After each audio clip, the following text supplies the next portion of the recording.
요한3서 1장 9절에서 10절 말씀입니다. 내가 두어 자를 교회에 썼으나 그들 중에 으뜸되기를 좋아하는 디오드레베가 우리를 맞아들이지 아니하니 그러므로 내가 가면 그 행한 일을 잊지 아니하리라.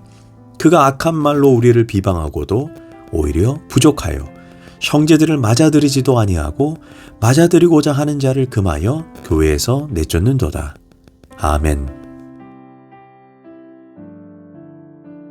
할렐루야, 오늘도 좋은 날입니다. 요한3서 1장 9절에서 10절 말씀 묵상입니다. 오늘은 으뜸 되기를 좋아하는 디오드레베라는 제목으로 말씀을 나누도록 하겠습니다. 특별히 오늘은 교회 지도자 위치에 있는 직분자들이 주목해서 들어야 합니다. 9절에서 요한으로부터 책망을 듣는 인물이 등장하는데 그의 이름이 디오드레베라는 인물입니다. 사도 요한은 그에 대해 한마디로 정의를 하는데 으뜸되기를 좋아하는 교만한 자, 이렇게 말씀합니다. 그렇다면 만약 하나님께서 우리의 자신을 한마디로 정의해 주신다면 또는 주의 종이 또는 우리와 함께 신앙 여정을 걸어가는 사람들이 나에 대해 한마디로 어떻게 정의하겠습니까? 가룟처럼 하나님과 사람에게 사랑받는 자, 겸손한 일꾼, 충성스러운 일꾼, 기도의 사람, 나그네를 보살피는 자, 주의 종을 선대하는 자, 교회에서는 없어서 안 되는 자, 이렇게 불리울 것 같습니까? 아니면 디오드레베처럼 으뜸되기를 좋아하는 자, 교만한 사람, 세상을 버리지 못한 사람, 돈을 좋아하는 사람, 가라지 성도, 말을 함부로 하는 사람, 과연 어떻게 불리울 것 같습니까? 나는 어떻게 불리우든지 상관없다고 생각한다면 이는 그리스도 안에서 내가 성숙한 신앙인이 되기를 포기했다는 것입니다. 이런 마음을 가지고 신앙생활을 한다면 정말 자신을 부끄럽게 여겨야 합니다. 우리가 심판대 앞에 서게 되면 디오드레베를 한마디로 정의한 것처럼 숨은 패부를 살피시는 그 하나님께서 우리에 대해 한마디로 너는 어떤 삶을 살았다 라고 정의를 해주실 것입니다. 그때의 평가는 지금 우리가 살았을 때 만들어가는 것입니다. 제가 전에도 말씀드렸지만 내가 감사하는 사람인지 아닌지는 내가 평가하는 것이 아닙니다. 나는 감사하는 사람이라고 생각하는데 주변에서 그렇게 인정하지 않는다면 나는 감사하는 사람이 아닌 것입니다. 내가 하나님께 충성하는 일꾼인지 아닌지는 내가 평가하는 것이 아닌 하나님이 평가하는 것이고 교회와 함께 신앙생활을 하는 사람이 평가하는 것입니다. 그래서 우리는 봉사할 때 내가 하나님 앞에 서 있음을 기억해야 합니다. 그런데 문제는 교회에 으뜸되기를 좋아하는 디오드레베와 같은 사람이 아주 많다는 것입니다.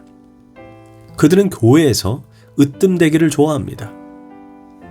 섬기는 자세로 교회 생활을 하는 것이 아닌 섬김을 받고 대접을 받으려는 자세로 교회에 나옵니다. 그들은 겸손하게 말석에 앉기보다 상석에 앉기를 좋아합니다. 그들은 그리스도를 높이기보다 자신의 영광을 받기를 소망합니다. 교회의 물질을 사용하고 봉사하는 이유가 사실 하나님을 섬기는 것이 아닌 자기의 영향력을 넓히려는 마음의 자세가 숨겨져 있는 자들입니다. 결국 자기의 이름이 교회에서 드러나기를 원하고 자기가 봉사하는 이유는 자신의 입지를 단단히 하려는 마음입니다. 고로 교회의 머리가 되어 교회를 좌지우지하려고 한다는 것입니다. 특별히 사도 요한이 9절에서 내가 두어 자를 교회에 썼으나 그들 중에 으뜸되기를 좋아하는 디오드레베가 우리를 맞아들이지 아니했다, 이렇게 말씀합니다. 여기서 사도 요한이 내가 두어 자를 교회에 썼으니 라고 말을 하고 있다는 것입니다. 이 말인즉 사도 요한이 교회에 편지를 썼다는 것을 알 수 있습니다. 그 내용은 문맥상으로 살펴보면 사도 요한이 복음 전파를 위해 파송한 전도자들을 잘 대접해주고 그들이 복음을 전할 수 있도록 기도와 물질로서 뒷받침해 주기를 바라는 당부의 편지였다는 것을 짐작할 수가 있습니다. 그런데 디오드레베는 요한이 보낸 복음 전도자들에 대해 10절 중반부를 보면 형제들을 맞아들이지도 아니하고 심지어 맞아들이고자 하는 자를 금하여 교회에 내쫓았다 라고 말씀합니다. 오늘날도 교회에 이런 자들이 있습니다. 자기도 봉사하지 아니하면서 다른 사람들도 봉사하지 못하도록 막는 자들이 있습니다. 자기는 교회와 주의 일을 하는 사람을 대접치 아니하면서 남까지 대접하려는 것을 막는 자들입니다. 내가 봉사를 못하는데 너가 봉사하면 내가 뭐가 되겠느냐. 이런 사람이라면 그야말로 디오드레베와 같은 사람이라는 것입니다. 어찌하든 우리는 교회에서 이런 사람이 되어서는 안 됩니다. 뿐만 아니라 10절 초반부를 보면 그러므로 내가 가면 그 행한 일을 잊지 아니하리라. 그가 악한 말로 우리를 비방하고 라고 말씀합니다.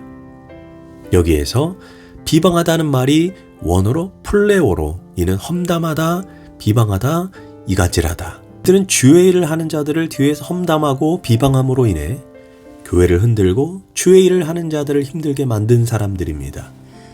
사실 이런 분들이 있으면 목회자가 교회에 집중하지 못합니다.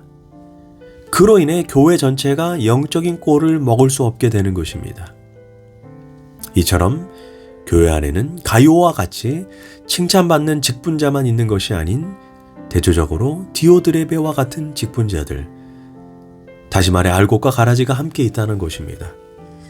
요한은 가요에 대해 이전 장에서 뭐라고 했습니까? 그는 나그네와 연약한 자를 보살피고 복음을 전하는 자들을 귀하게 여겼다라고 말씀했습니다. 그것이 너무 고마워 가요에게 있는 복, 없는 복 다 빌어서 사랑하는 자여 내 영혼이 잘됨같이 내가 범사에 잘되고 강건하기를 내가 간구하노라 이렇게 축복했습니다. 그는 하나님의 교회에 축복이 되는 사람입니다. 반면 디오드레베는 교회의 근심이었고 교회를 힘들게 하고 교회 부흥의 발목을 잡는 자였습니다. 문제는 디오드레베가 예수님을 사랑하지 않았다고는 말할 수 없을 것입니다. 왜냐하면 그가 교회 내 유력한 지도자가 되었다는 것은 그도 한때 하나님을 향한 열정과 희생이 있었기에 그 자리에 올라가게 된 것이 분명합니다. 그런데 그가 스스로 영향력 있는 위치에 올라가면서 자신을 돌아보고 점검하지 못하다 보니 첫사랑을 잃어버렸을 뿐만 아니라 자신도 모르게 으뜸되기를 좋아하는 자가 된 것입니다.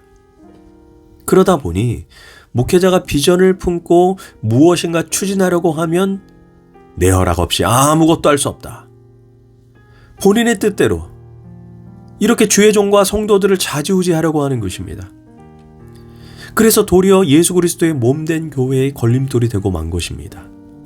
우리는 가요와 디오드레베를 보면서 직분자로서 나는 가요와 같은 리더자인가? 아니면 나는 디오드레베와 같은 리더자인가? 나는 교회의 축복이 되는 인물인가? 나는 교회의 이미지를 실추하는 인물인가? 스스로 끊임없이 질문해야 합니다.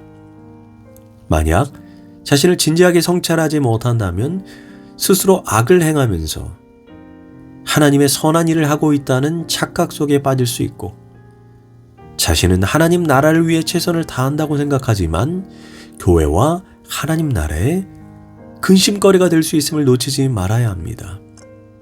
자신이 평생 헌신하고 인생을 투자하고 교회에 자신의 열정을 불태웠는데 후에 심판대 앞에서 하나님을 뵙지 못하는 일이 발생할 수도 있음을 잊지 말아야 합니다. 그래서 목사와 교회 지도자 위치에 있는 분들은 자신이 어떤 영향력을 교회에 끼치고 있는가를 항시 돌아봐야 합니다. 특별히 우리 모두 가요처럼 교회와 세상으로부터 칭찬받는 성도가 되기를 축복합니다. 기도하겠습니다. 하나님, 내 모습을 하나님과 성도 앞에서 돌아보게 하소서. 우리 모두는 하나님과 교회 앞에 디오드레베가 아닌 가요와 같은 하나님과 사람 앞에 인정받고 사랑받는 성도가 되게 하소서. 예수님의 이름으로 기도합니다. 아멘.